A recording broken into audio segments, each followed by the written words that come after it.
குறைபாடுகள் இருக்குது. நம்முடைய உடம்புல எனக்கு அது முடியலை இது முடியலைன்னு சொல்லி குறைபாடுகள் சொல்கிறோம். இந்த குறைபாடுகள் ஒரு தடையாக இருந்திருக்குமா அப்படின்னா அதுவும் இல்லை. அதை யாரை சொல்லலாம் அப்படின்னா, நீங்கள் விவரப்படுத்திருப்பீங்க.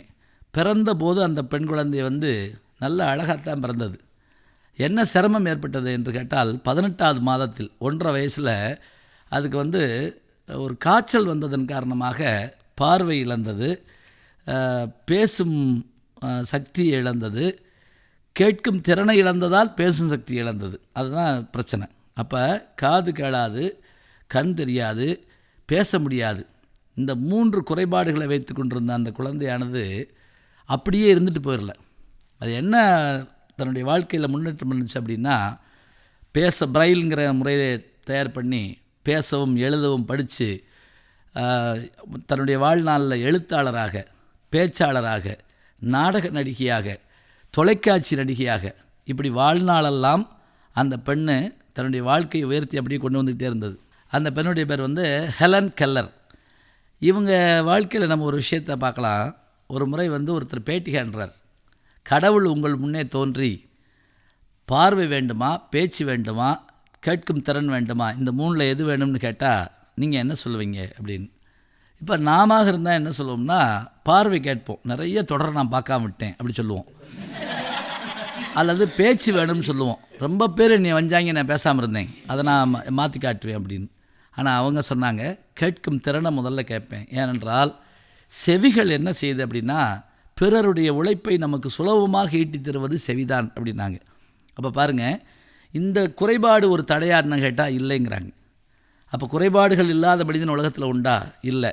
ஏன்னா கடவுள் ஒருவன் மட்டுமே பூரணமானவன் அப்படின்னு ஒரு நம்பிக்கை உண்டு. ஏனைய மனிதர்கள் எல்லாம் எப்படிப்பட்டவர்கள் என்றால், சில்வாழ்நாள் பல்பினி சிற்றறிவினோர்.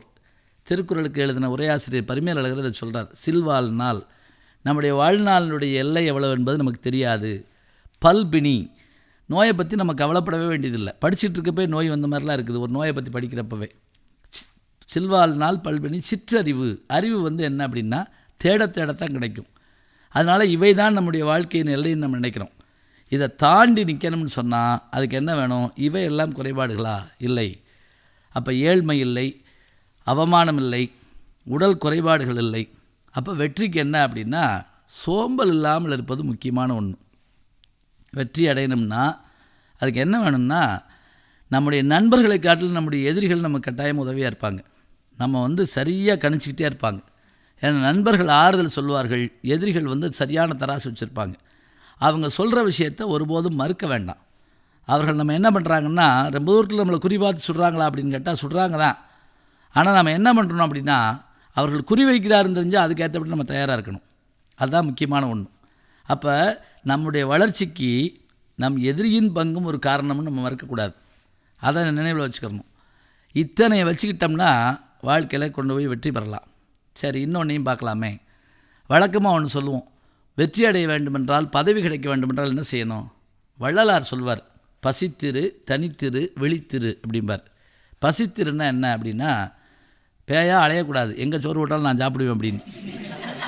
பசித்திருன்னா என்ன அப்படின்னா, அறிவு பசின்னு அர்த்தம். அதான் பசித்திரு. எது கேட்கும், இது நேற்று கிடச்சது, இன்றைக்கி செய்தி, இன்றைக்கி புது செய்தி அப்படின்னு பார்க்கணும். இப்போ உதாரணமாக கத்திரிக்கோளை கண்டுபிடித்தவர் யார் அப்படின்னா, இதுக்காக நம்ம சிலபஸில் பாடம் இருக்காது. ஆனால் எங்கேயாவது ஒரு இடத்துல ஒரு சின்ன ஒரு லைனில் அதை கண்டுபிடிப்போம்.